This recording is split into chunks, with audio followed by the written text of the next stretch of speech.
According to a Buddhist legend, Mahākāśyapa, the real Mahākāśyapa, the monk, one of the foremost disciples of the Buddha, is still alive today on earth.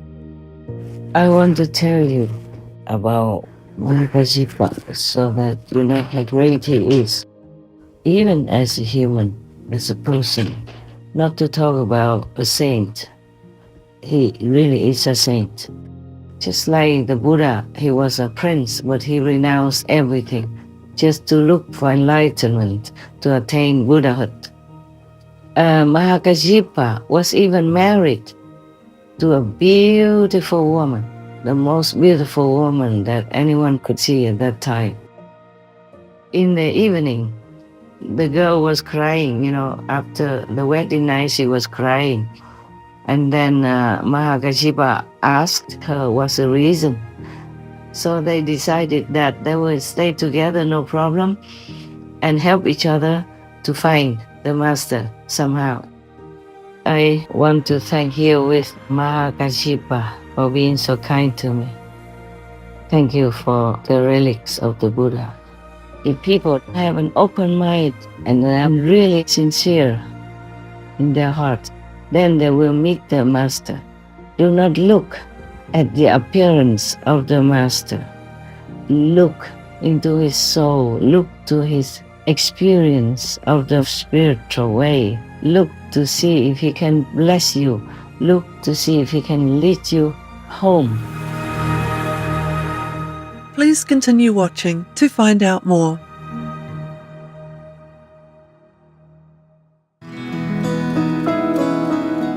On Sunday, July 14th, 2024, our most benevolent Supreme Master Ching Hai, vegan, amidst her intensive meditation retreat to benefit all beings on the planet, took time to send an uplifting message highlighting the life of the venerated Mahākāśyapa, vegan, one of the foremost disciples of the worshipped Shakyamuni Buddha, vegan.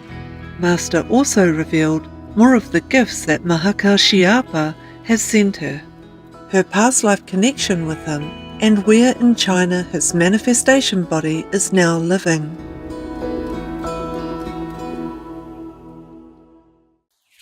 Hi there, all the beautiful souls that descended into this world to give benefits to all others, as many as you are capable, according to God's grace and God's will. I'm glad you are in this world, and I love you for that, and I thank you for that. Even if you do some little good to others, even though you think it's little, but it could mean the world to the receiver. At least your soul is pure, your heart is benevolent, as you are worshiping God, praising all the masters, and thanking all the noble souls who are doing God's will for the benefit of all. I'm glad you're here with me. Otherwise, I probably would have felt or would be still feeling very lonely on this planet, as we are kind of far away from home. Though it's not far, but because of physical space, it makes us feel that it's far. But as long as we meditate inside, we can always contact home or make a brief visit to some nearby neighborhood of our heavenly home. I want to ask you, please also help me to thank Mahākāśyapa, because I don't think I thank him enough. And I want to tell you his story so that some of you who don't know who he is would feel honored to know him. You see, Mahākāśyapa was one of the foremost disciples of the Buddha when the world honored one was still alive, and he was named the ascetic number one. Buddha had 10 foremost disciples.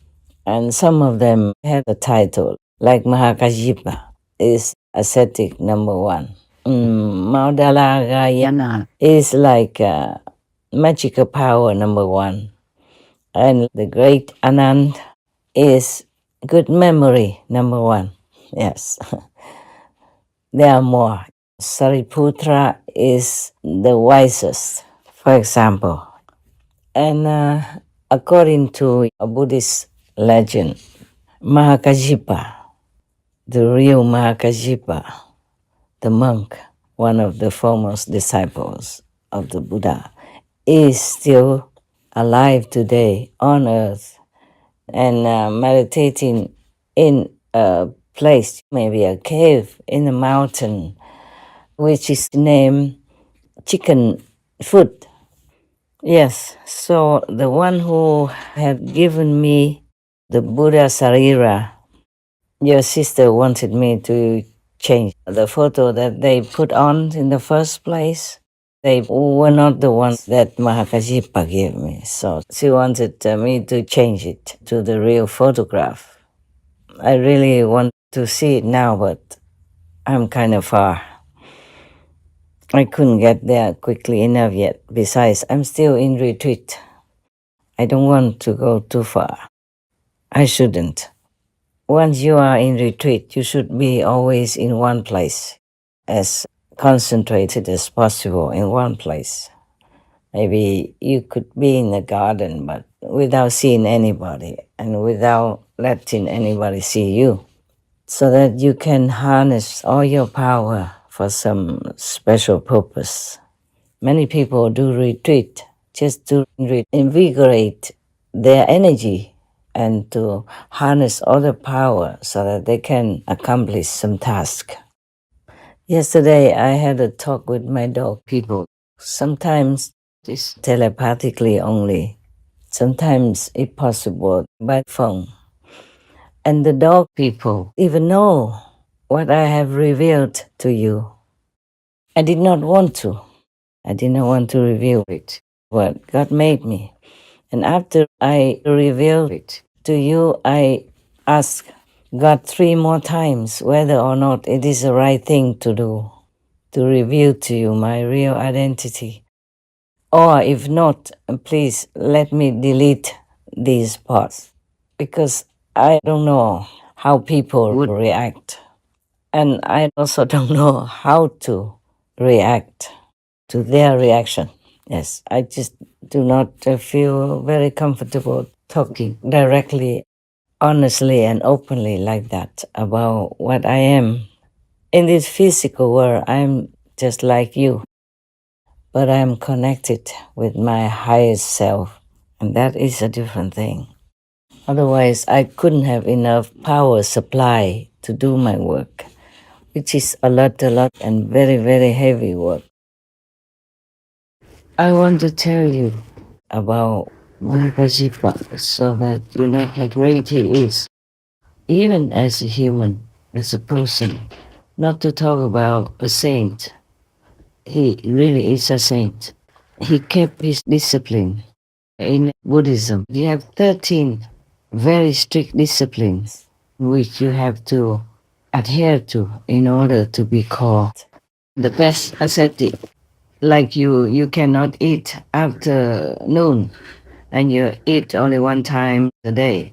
You have only 3 layers of monks' robes, and you have to collect the discarded cloth on the street, in the cemetery, or in the garbage area where people throw things away, to make your own clothes. You can't wear new clothes. You can't buy new clothes. You can't accept clothes newly made for you.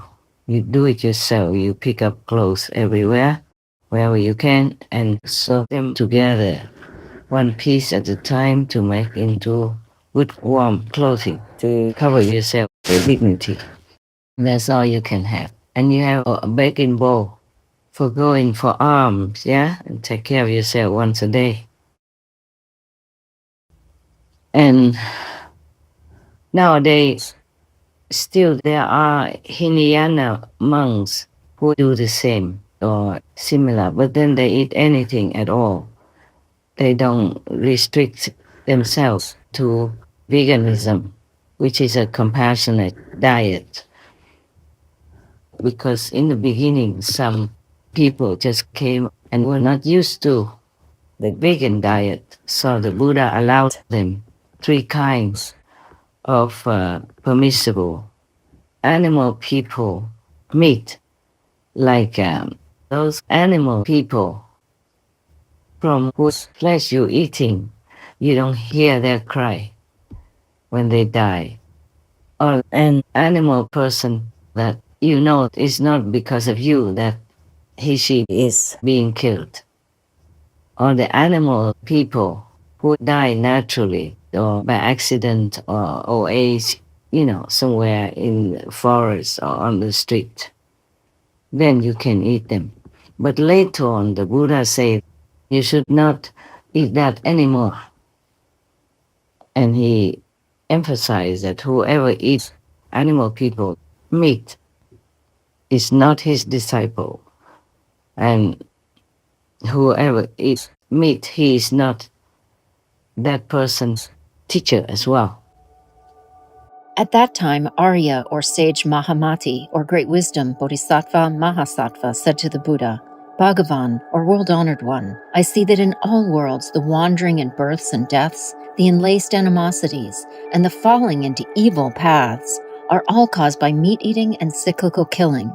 Those behaviors increase greed and anger, and make living beings unable to escape from suffering. That is truly very painful. Mahamati, having heard my words, if any of my disciples does not honestly consider that, and still eats meat, we should know that he is of the Candela, or killer's lineage. He is not my disciple, and I am not his teacher. Therefore, Mahamati, if anyone wishes to be my relative, he should not eat any meat. The Lankavatara Sutra, Tripitaka, number 671. And the Buddha was strictly vegan. Yeah, you can see some of the excerpts that I have expounded to you some years ago about how I said that Buddha was a vegan, because he named silk, down, milk, eggs, leather boots, or anything to do with animal people you should not use, because it causes suffering anyway. Bodhisattvas and pure monks walking on country paths will not even tread on living grasses, much less uproot them. How then can it be compassionate to gorge on other beings' blood and flesh? Monks who will not wear silks from the East, whether coarse or fine, who will not wear shoes or boots of leather, nor furs, nor birds down from our own country, and who will not consume milk, curds, or ghee, have truly freed themselves from the world. When they have paid their debts from previous lives, they will roam no longer through the 3 realms. Why? To wear parts of a being's body is to involve one's karma with that being, just as people have become bound to this earth by eating vegetables and grains.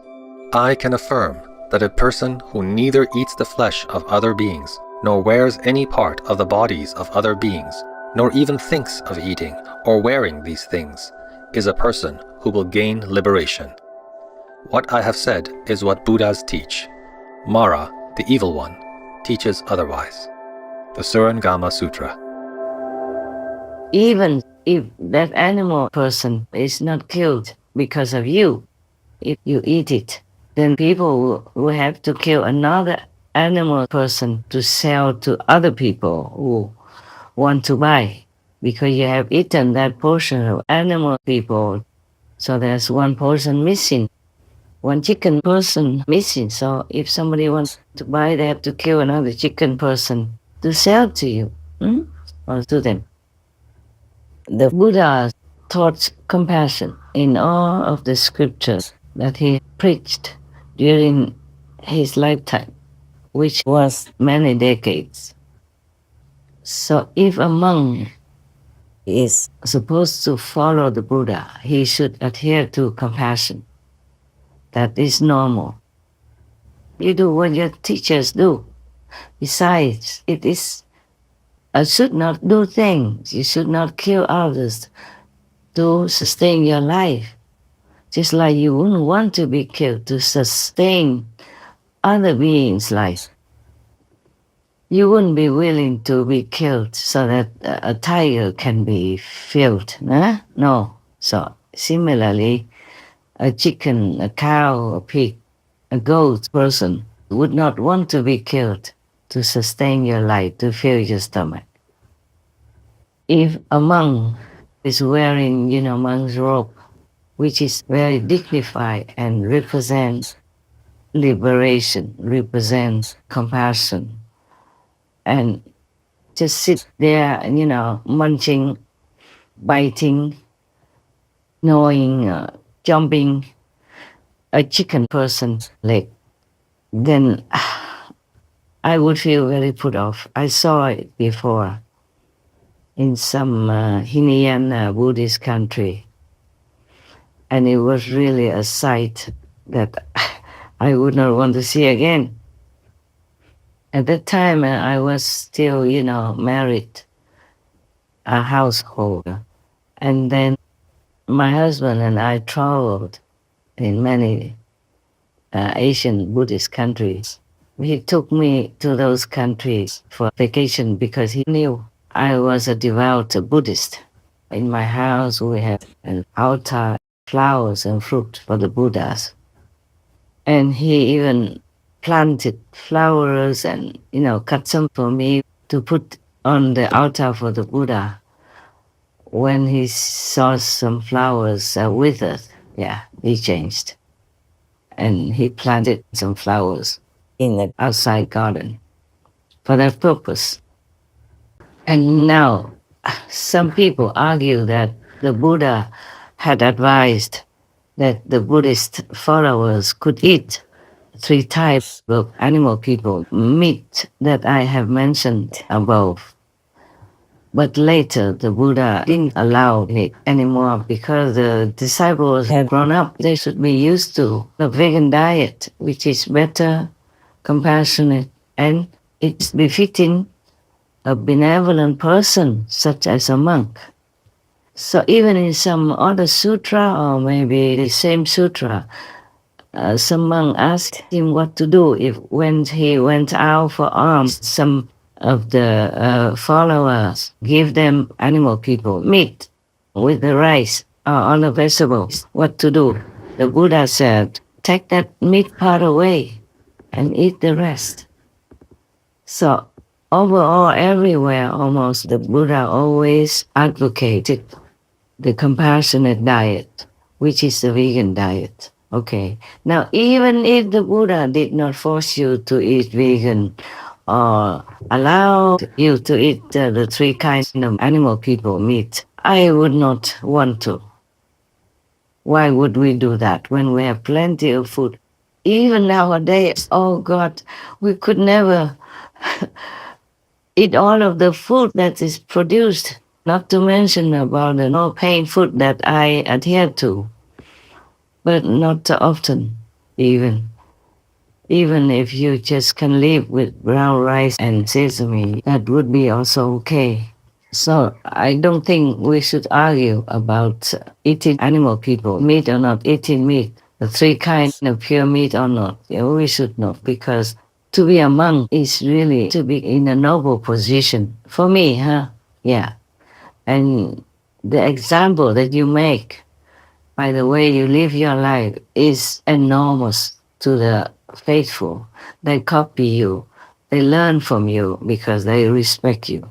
So we would like to make a very, very noble example, a dignified example, befitting the representatives of the Buddhas and the representatives of God Almighty on earth. Imagine how this is sound to you if you are a child of God, if you're representing God, if you're representing the Buddha, and yet you're sitting there showing that you care nothing about the suffering of another being who was kicking quacking or mooing yesterday or a few hours before you chop it down.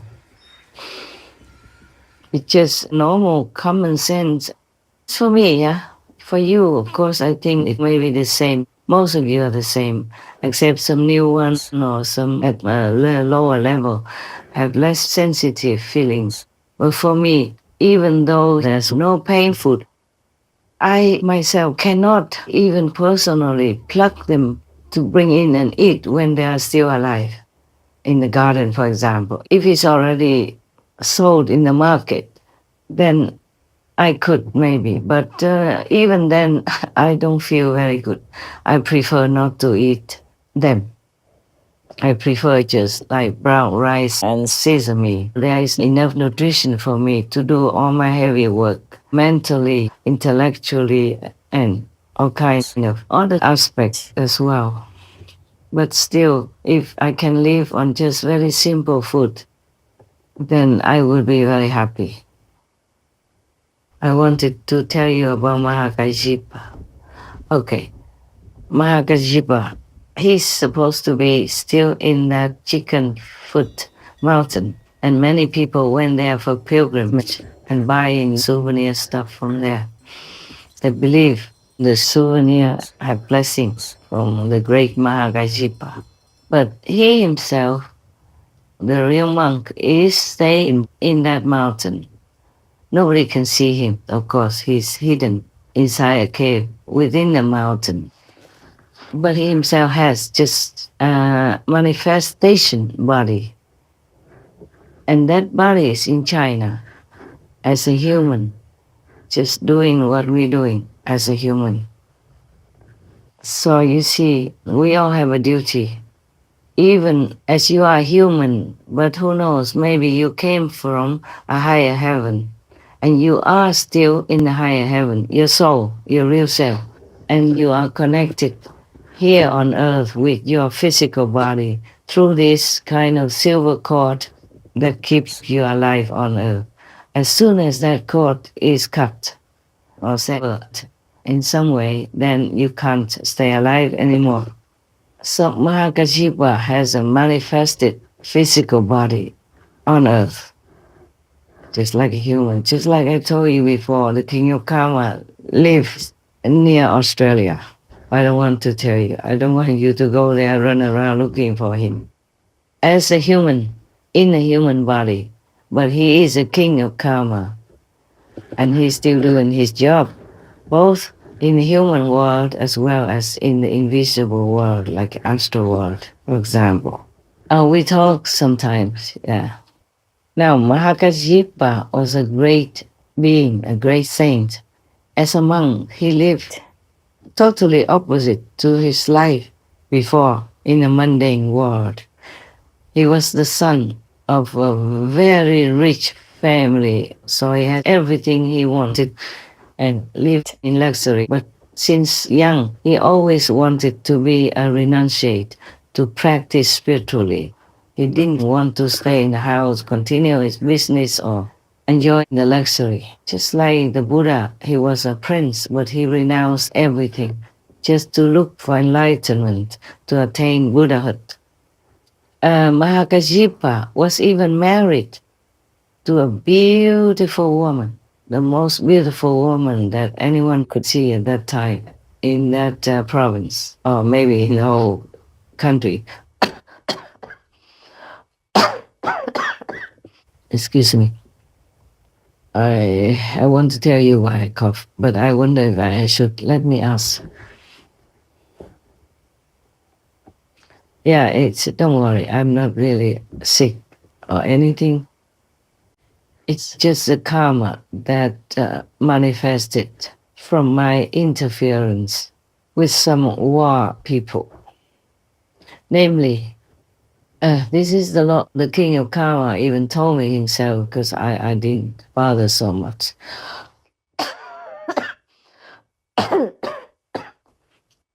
Sometimes the information just came to me voluntarily, naturally, without me searching for it.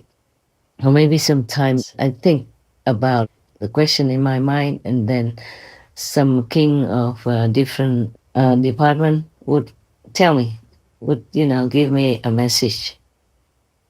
There are many kings of different fields, different missions. They all came to me one day because I was called King of Kings of Kings of Kings. Yes, and that also means King of all the past kings, and King of the present kings, and King of all the future kings. That's why.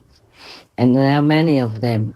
King of Peace, King of War, King of the Wind, King of the Stars, King of the North Star, King of the South Star, King of Benevolence, all kinds of kings.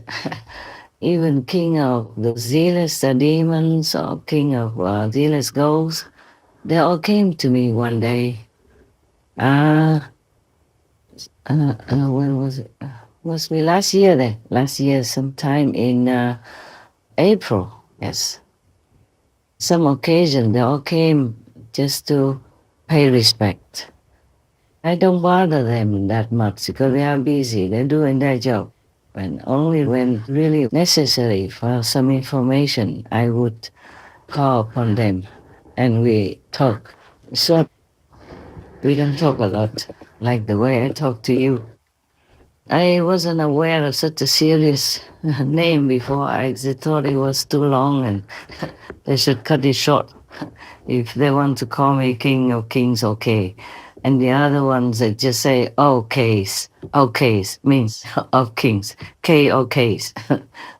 Something like that. When I was writing something and they spell it out to me, I said, don't make it too long. I'm lazy to write. So that's why I was telling them like that. And I say, why do you all have to keep calling me this? It takes too long.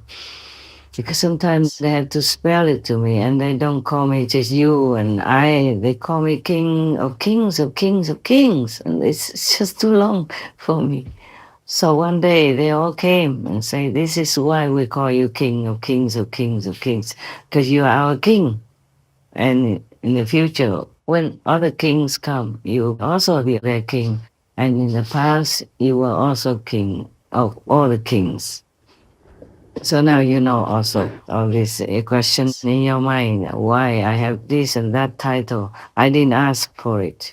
The first time, I also didn't know it was me who talked to me. So I asked, who is it? And I told you already, I said, this is the ultimate master. I said, oh, we're very honored to know you. So the voice said, it's you yourself.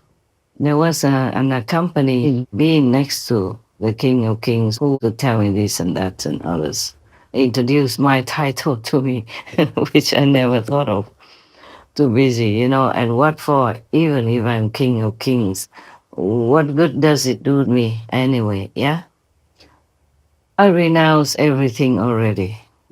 It's just that I have to still keep remembering some, because that helps me to draw out much more power so that I can use it to help this world as much as I can. That's the reason why I still need the title, some of them, okay? And I never thought I would tell you that I'm Maitreya Buddha or the king of Dharma wheel turning, because I never thought about all these things. I'm too busy working every day. Just like if you graduated or if you're a doctor, you can't keep thinking, oh, I'm a doctor, how wonderful, how great. No, you're just taking care of your patients. That's all. It's only the patients that keep reminding you that you're a doctor. People who you are dealing with remind you that you're a doctor because they call you doctor this, doctor that. Yes, they even call your wife Madam Doctor, even if she doesn't have any doctor degree, because she is the wife of a doctor.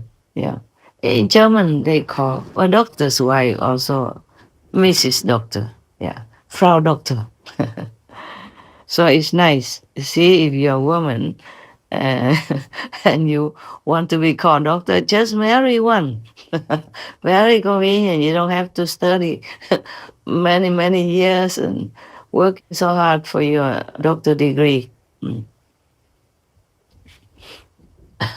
Ah, what else do I want to tell you? I keep telling things and it jumps from one thing to another. Mahākāśyapa never wanted to marry, but his parents wanted him to marry, of course, because he's a son, and he will inherit all their business, their properties, and he will have children for them and all that. So they really kept pressuring him to marry, but he said he doesn't want to. And they keep pressuring him. So one day he asked a very famous, very good sculptor, who makes statues, to make a statue as the most beautiful woman you can ever imagine for him. And he brought it home. He said, parents, if you want me to marry, this is the kind of girl with virtues, with the heart who wants to also devote to spiritual practice. Then I will marry her. Ah, that was difficult for the parents to find such a beautiful girl. They didn't even know where. And then he said, okay, then let him leave home to beg for alms everywhere in the world, anywhere in the country at least, to find that woman for them. So the parents, because of the prospect that he is going to marry, let him go. So even then he was very young, but he already had this kind of monk mentality, monk spirit, monk's heart.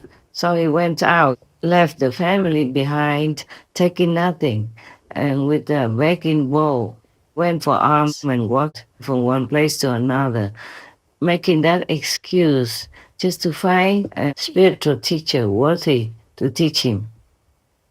He was very intelligent as well. He knew many things, he learned everything, and he was perfect in many ways. So many teachers also could not continue to teach him anymore.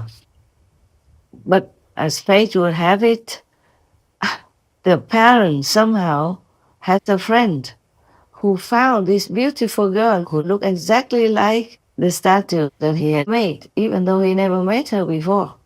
So he had to marry. And the girl that the parents wanted him to marry also had a similar spirit like him. Didn't want to marry, just wanted to find a master and practice spiritually.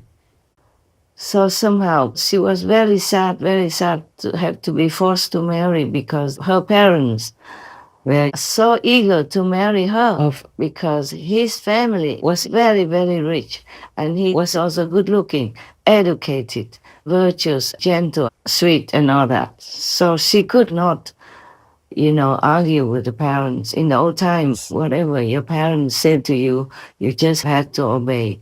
Especially in the matter of marriage, they picked your partner for you. They picked your husband, your wife for you, and you couldn't say no. Yes, but mostly they would consult their astrology, the expert, to see if both of them have a compatible spirit, like almost the same things, and have similar family heritage, a richness. Otherwise, there might be conflict. And they ask the astrologers whether or not the children are compatible, whether or not they will be okay. Many other things they ask to make sure before they marry their children to each other.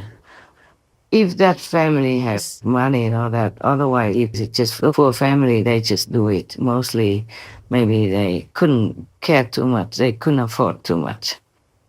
Now, both of them married, but they didn't know each other before, of course. And Mahākāśyapa doesn't want to do anything with the wife. So in the evening, the girl was crying, after the wedding night, she was crying. And then Mahākāśyapa asked her what's the reason. At first, she didn't want to say it because she couldn't believe that she had such a good husband like Mahākāśyapa. But finally, after asking many times, she told him that she doesn't want to have any physical contact with any man. She doesn't want to be married. It's just because her parents forced her into this marriage, and now she's going to be ruined and doomed, being a wife. So, he was so happy to hear her say that. She just wanted to practice spiritually, wanted to find a real master. She didn't want any kind of mundane, physical, thing at all. And then he told her also his ideal. So they talked to each other, exchanged ideas. They both were very, very happy. So they decided that they would stay together, no problem, and help each other to find the master somehow. Whoever finds first will tell the other, yes, by chance or by any news or any other person's recommendation. So they didn't sleep with each other, yeah? They had 2 beds, slept in 2 separate quarters. And until their parents found out, they didn't like that. So then they had only 1 bed. They were forced to sleep in 1 bed together. But then they had the solution, like one slept and the other walked around or sat in meditation in the other corner, on the floor.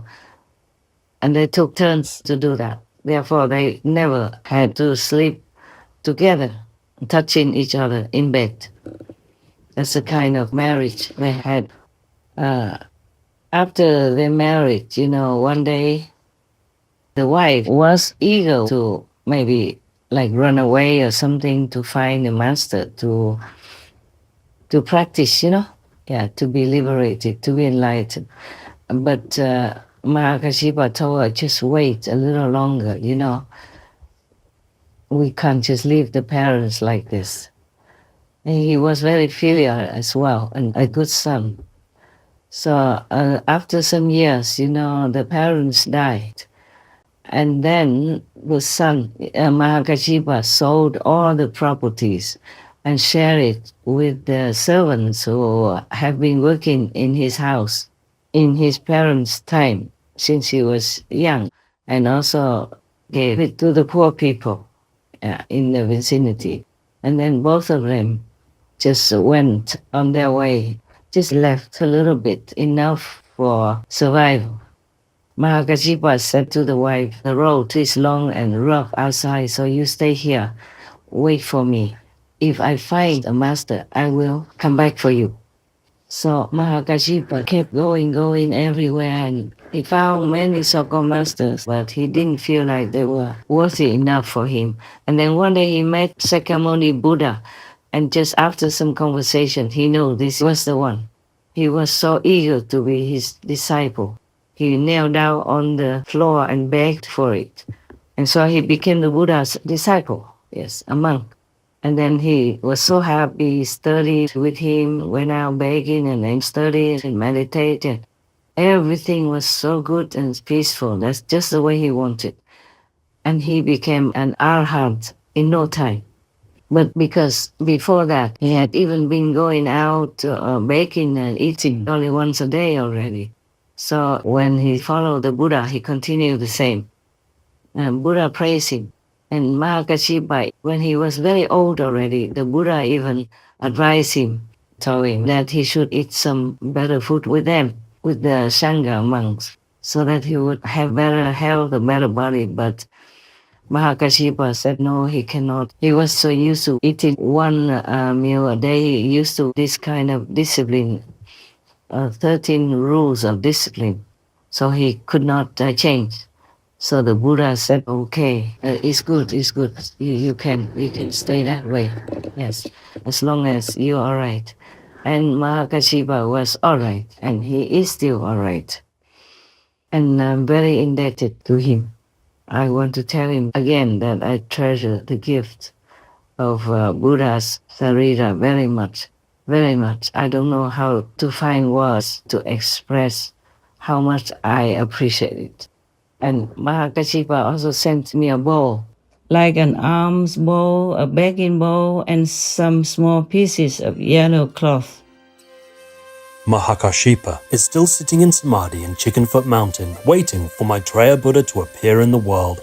At that time, he will give Maitreya the bowl which the 4 heavenly kings gave Shakyamuni Buddha and which Shakyamuni Buddha gave him, and his work in this world will be finished. A commentary by the venerated Master Xuan Hua, vegetarian, of the Assembly of Arahat Sutra, the Amitabha Sutra. I want to thank you with Mahākāśyapa for being so kind to me.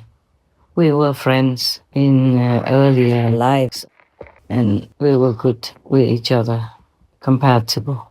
Thank you for the relics of the Buddha. Thank you for the bowl, like the arms bowl, the begging bowl for the monk. And thank you for the pieces of beautiful yellow cloth as well.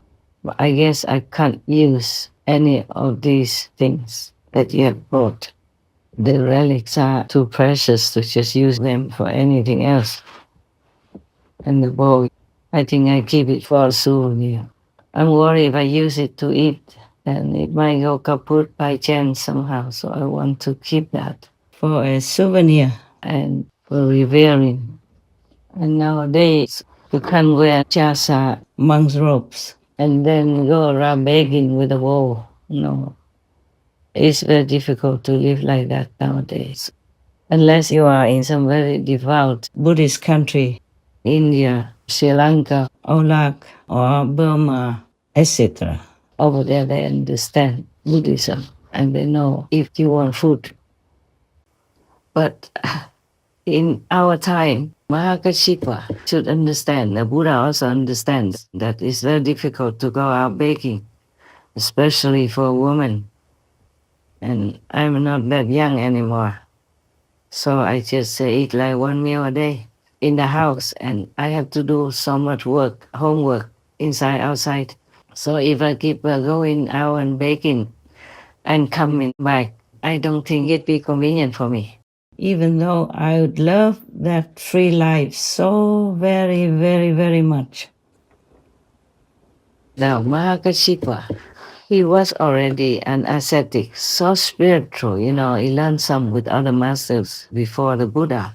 So how come he still had to find the Buddha in order to realize his holy position as an arhat in a short time? Why did he have to do that? Huh? Why? Because he knows you have to have a guide, you have to have an expert, you have to have this master who transmits the way to you with the master energy attached to it, in the beginning at least, to help you to go back into the inside realm where you belong. Yeah, and then slowly you walk home from the inside realm.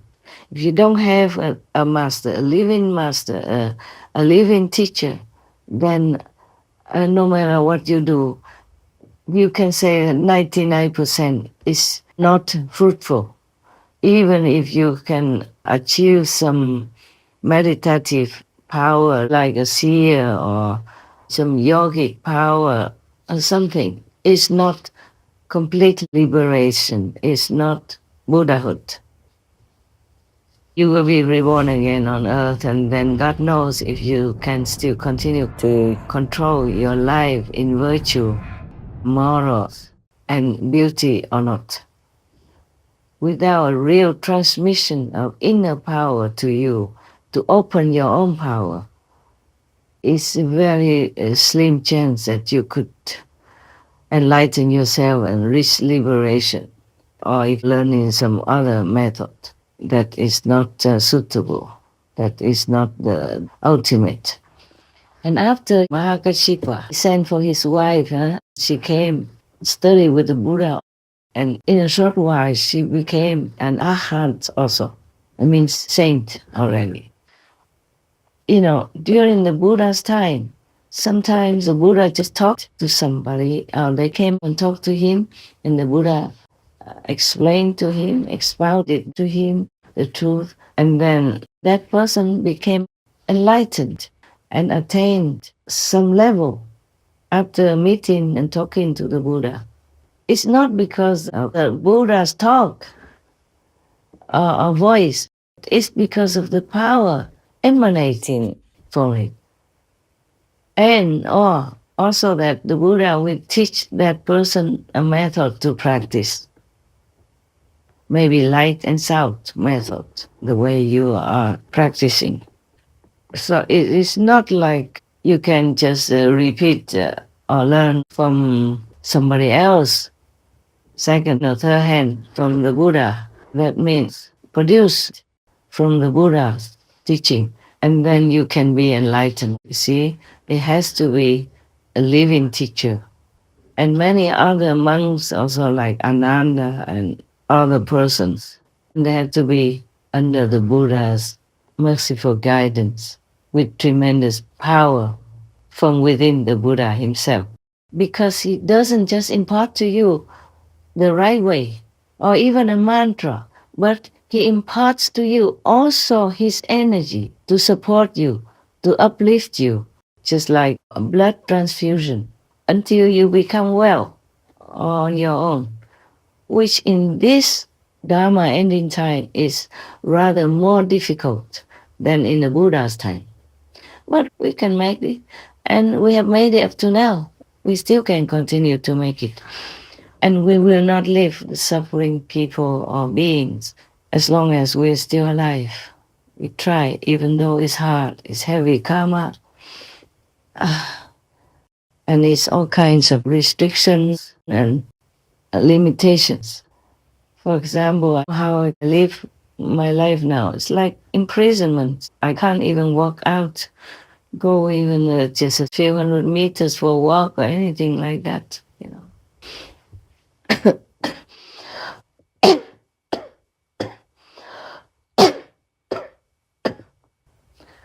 Even if I want to take some photographs, I have to see that maybe that place is empty, the garden has nobody looking, or take just some steps away from the door.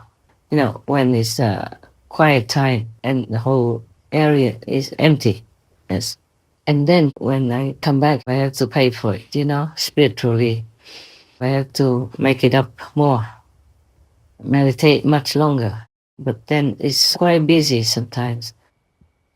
If Shakyamuni Buddha had many different religious backgrounds of disciples, and if one of the different religious background disciples had become completely enlightened, or the successor of Shakyamuni Buddha, maybe this person was not living with the Buddha and was not the monk of the Buddha, but he was somewhere else on the other side of the country or even in another country.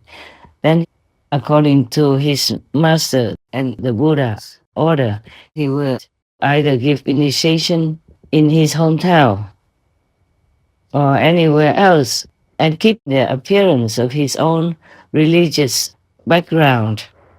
So people come there to get enlightenment. I don't have to see a person from the same religious order as the Buddhas. So the new so-called disciples of this successor will not see a Buddhist monk, but may see a Brahman missioner or Christian priest, for example, like that. That doesn't mean that priest or that missioner does not have enlightenment lineage from the Buddha. It's just he looks different because the enlightenment lineage is from inside, just like the blood in your veins. This is an invisible spiritual blood vein, so you will not see. So it doesn't matter if a master has the same religion as the founder or not, like that disciple of the Buddha from a different religious background. He will not look like a Buddhist monk. He doesn't look like one of the Buddha's monks.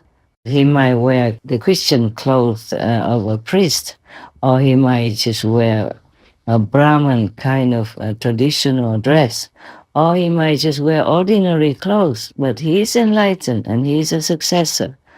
So this here is the problem with many people who want enlightenment so much, want to have a master, but they're always looking in their own religious system. Like a Buddhist would go look for a monk.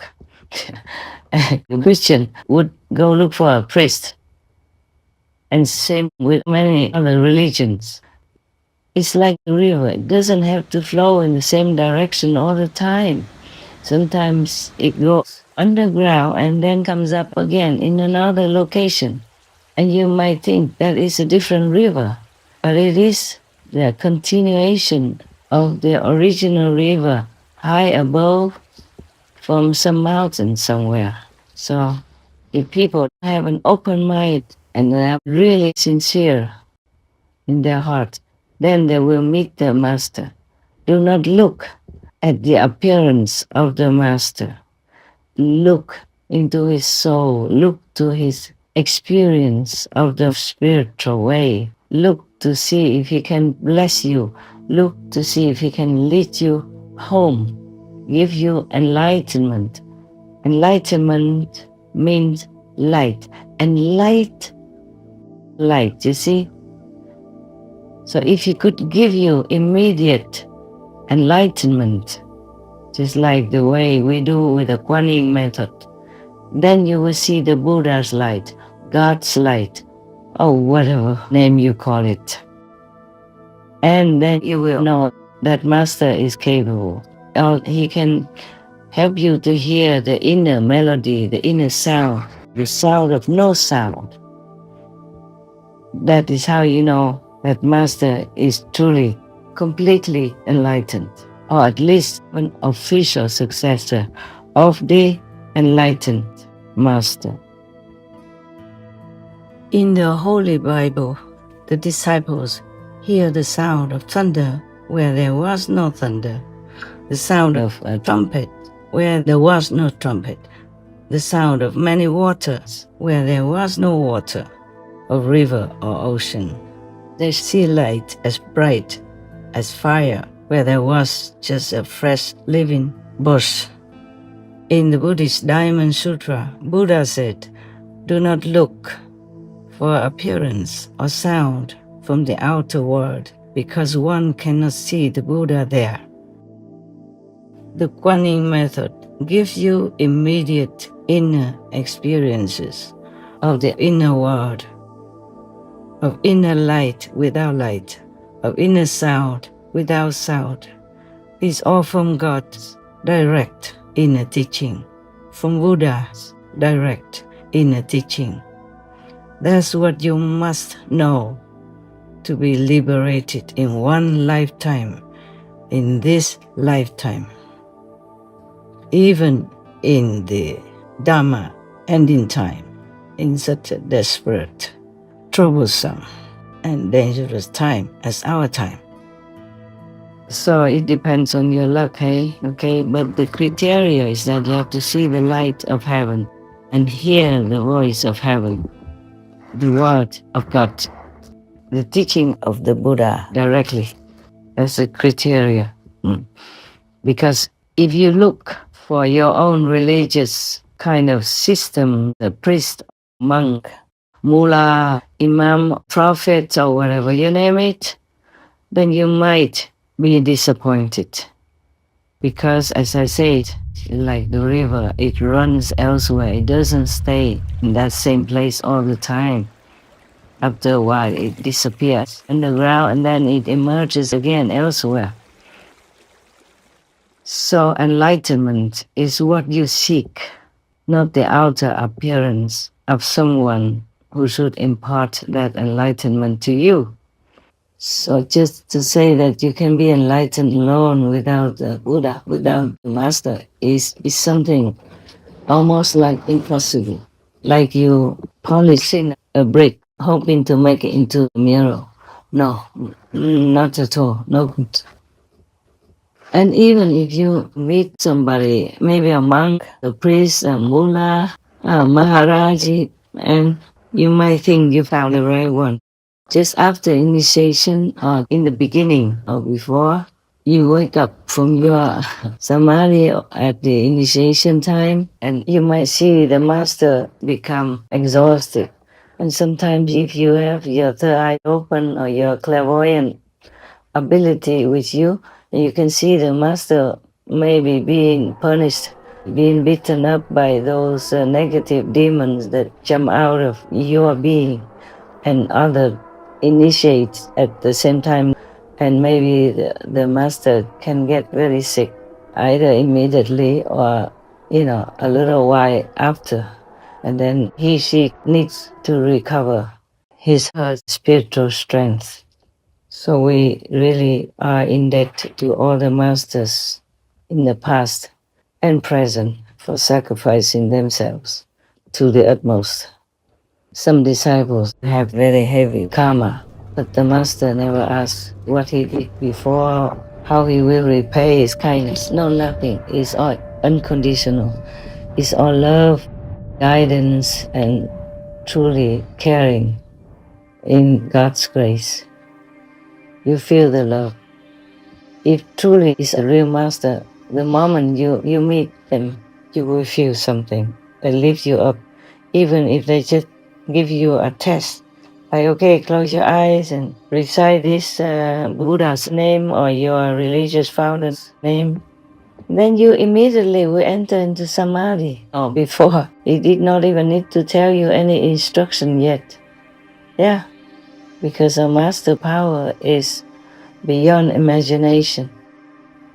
The stronger the master, the more she can take more souls back to heaven and make the disciples more comfortable in the physical life.